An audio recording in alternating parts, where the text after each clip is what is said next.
નમસ્કાર મિત્રો, સ્વાગત છે આપ સર્વનો આપની પોતાની યુટ્યુબ ચેનલમાં। આ વિડીયોમાં આપણે ધોરણ 6ના હિન્દી વિષયના પાઠ નંબર 8 રાજા કા હિસ્સા જેના અભ્યાસ અને સ્વાધ્યાયનું સંપૂર્ણ સોલ્યુશન જોશું। આપણી આ ચેનલ પર ધોરણ 6ના તમામ વિષયના બધા જ પાઠના વિડીયો સોલ્યુશનની લિંક તમને નીચે ડિસ્ક્રિપ્શન બોક્સમાંથી મળી જશે। જો વિદ્યાર્થી મિત્રો તમે અમારા વોટ્સઅપ ગ્રુપમાં જોડાવા ઈચ્છતા હોય તો અમારા વોટ્સઅપ ગ્રુપની લિંક પણ ડિસ્ક્રિપ્શન બોક્સમાં આપેલ છે, જેની મદદથી અમારા વોટ્સઅપ ગ્રુપમાં જોડાઈ શકશો અને જેમાં તમને તમામ પાઠની લિંક પણ મળી જશે। સૌપ્રથમ તેમાં અભ્યાસ। प्रश्न नंबर 1, निम्नलिखित संवाद किसने किसको कहा, क्यों कहा। जो ये नंबर 1, भले आदमी तुम यह क्या अत्याचार कर रहे हो, भला कहीं स्त्री को भी हल में जोता जाता है। तो जब से यह वाक्य राजा भोज ने किसान से कहा क्योंकि उसके हल में एक ही बैल था, दूसरे बैल की जगह उसकी स्त्री हल खींच रही थी। नंबर 2, जो कहना है मेरे साथ चलते चलते कहो, मेरा काम क्यों रोक रहे हो। तो जब से यह वाक्य किसान ने राजा भोज से कहा, वह चलाना रोक कर राजा से बात करना नहीं चाहता था।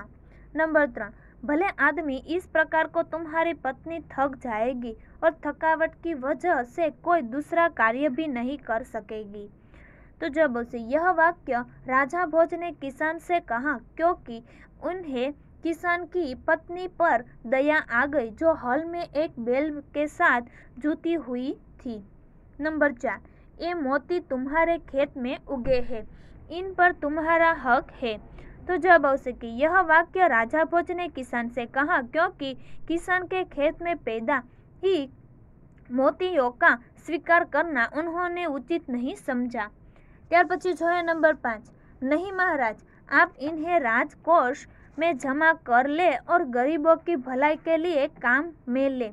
तो जब से कि यह वाक्य किसान ने राजा भोज से कहा क्योंकि मोती राजा के परिश्रम से ही उसके खेत में उगे थे, इसीलिए उन मोतियों पर किसान का हक नहीं था। ત્યાર પછી જોઈએ प्रश्न नंबर 2, पढ़िए और चर्चा कीजिए। नंबर 1, लड़के विद्यालय में पढ़ते हैं, संयुक्ताक्षर द्य बराबर द्य वत्ता य बराबर विद्यालय। नंबर 2, भिखारी द्वार पर खड़ा था, संयुक्ताक्षर द्व बराबर द वत्ता व द्वार। नंबर 3, यहाँ शुद्ध घी मिलता है, संयुक्ताक्षर द्व तो द वत्ता ध शुद्ध। नंबर 4, अशोक चक्र हमारा राष्ट्रीय चिन्ह है, संयुक्ताक्षर हन वत्ता ह वत्ता न चिन्ह। नंबर 5, एक ब्राह्मण पूजा कर रहा था, संयुक्ताक्षर हम बराबर ह वत्ता म ब्राह्मण। नंबर 6, बाणवीर का उद्देश्य राजगादी पाने का था, संयुक्ताक्षर द बराबर द वत्ता द उद्देश्य। ત્યાર પછી प्रश्न नंबर 3, निम्नलिखित प्रश्नों के उत्तर दीजिए। नंबर 1, किसान खेती के लिए किन किन साधनों का उपयोग करते हैं, चर्चा कीजिए। तो जवाब से किसान खेती के लिए हल, बैल, ट्रैक्टर, कुदाल, फावड़ा, हसिया आदि साधनों का उपयोग करते हैं। नंबर 2, किसान खेती करके कौन सी फसलें पैदा करते हैं। तो जवाब से किसान खेती करके रबी और खरीफ की फसलें पैदा करते हैं। रबी की फसल में गेहूँ, जौ, चना, सरसों आदि का उत्पादन होता है। खरीफ की फसल से ज्वार, बाजरा, दालें, चावल, गन्ना आदि की पैदावार होती है। नंबर 3, आपके गांव के आसपास में कौन सी फसलें ज़्यादा पैदा होती है। तो जब से मेरे गांव के आसपास में रबी की फसल ज़्यादा होती है। इस फसल में गेहूँ, जौ, चना और सरसों पैदा होती है। त्यार पछी नंबर 4, किसान हमें किस प्रकार उपयोगी है। तो जवाब से किसान की मुख्य उपयोगिता गांव में होने वाली खेती में है। खेती करके वे तरह तरह के अनाज और सब्जियां पैदा करते हैं। किसान मूंगफली और गन्ने की फसलें भी उगाते हैं। उसके द्वारा उत्पन्न अनाज, सब्जियां आदि चीज़ें बाजार में बिकने के लिए आती है। नंबर 5, क्या आप किसान बनना चाहेंगे? यदि हाँ तो क्यों, नहीं तो क्यों। हाँ, मैं किसान बनना चाहूँगा। किसान बनने से अनेक लाभ हैं। गांव की हवा शुद्ध होती है। पीने के लिए कुएं या नलकूप का शीतल जल मिलता है। अपने खेत में पैदा की गई ताज़ी सब्जियां खाने को मिलती है। अनाज बाजार से खरीदना नहीं पड़ता। अपनी पालतू गाय भैंस का ताज़ा दूध पीने को मिलता है। अब तो गांव में विद्यालय और दवाखाने भी खुल गए हैं। गांव में बिजली भी आ गई है, इसीलिए अब गांव में पहले जैसी सुविधाएं नहीं है। उन्हीं कारणों से हमें किसान बनना पसंद है।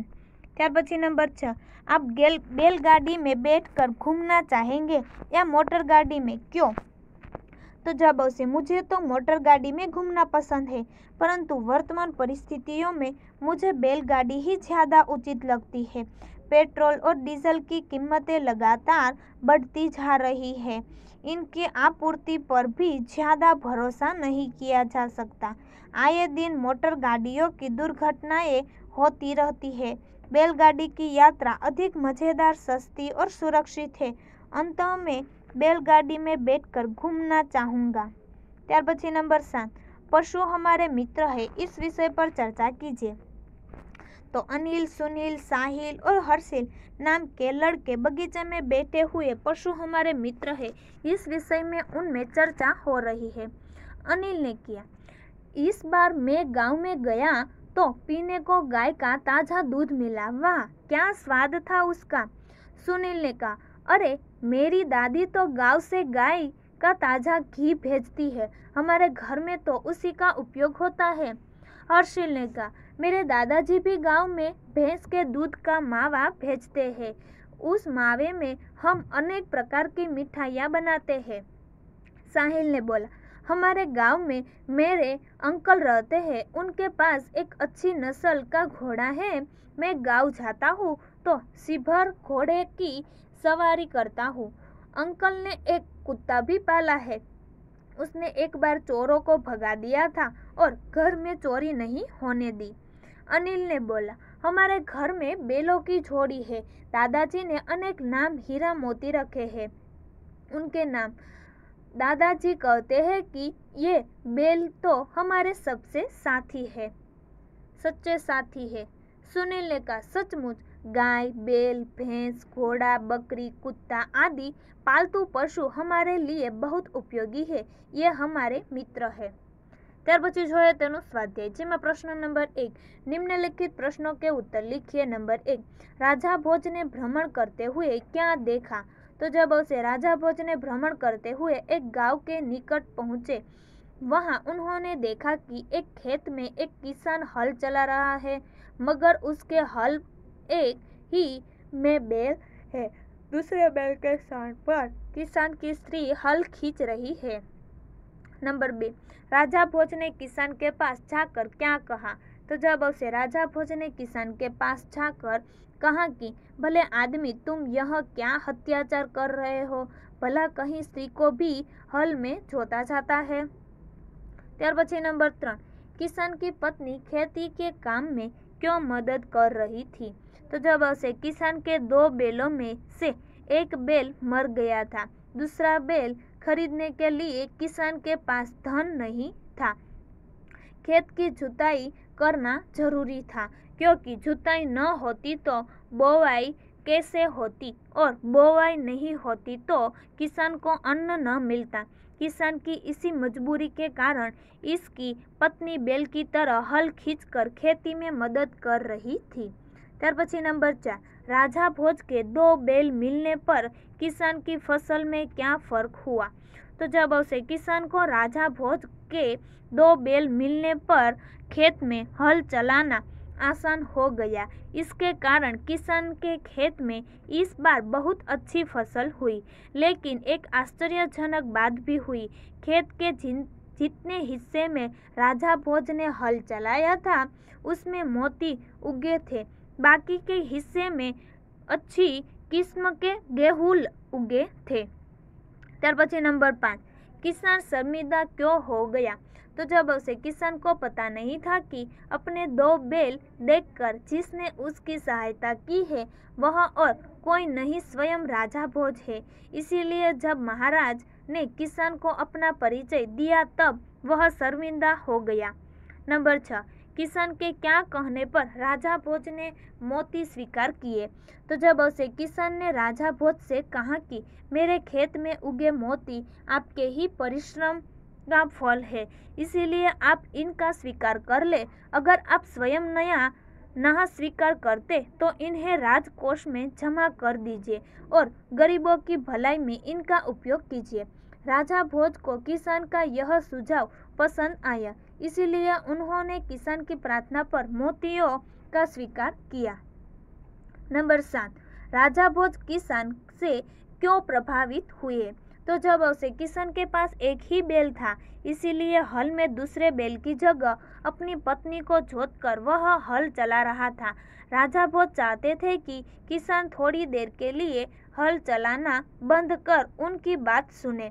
तब किसान ने कहा कि उनकी बात सुनने के लिए वह अपना काम नहीं रोक सकता। यदि वे कुछ कहना चाहते हैं तो उसके साथ चलते चलते कहे। अपने काम के प्रति किसान की यह लगन देखकर राजा भोज उससे बहुत प्रभावित हुए। त्यार पछी प्रश्न नंबर 2, राजा भोज के बारे में 5-6 वाक्य लिखिए। तो जवाब आवशे, राजा भोज धारा नगरी के राजा थे। वे विद्या प्रेमी थे। विद्वानों और गुणीजनों का वे सम्मान करते थे। वे बड़े प्रजावत्सल थे। प्रजा की कठिनाइयों को जानने के लिए वे अपने राज्य में घूमते रहते थे और उन्हें दूर करने का प्रयत्न करते थे।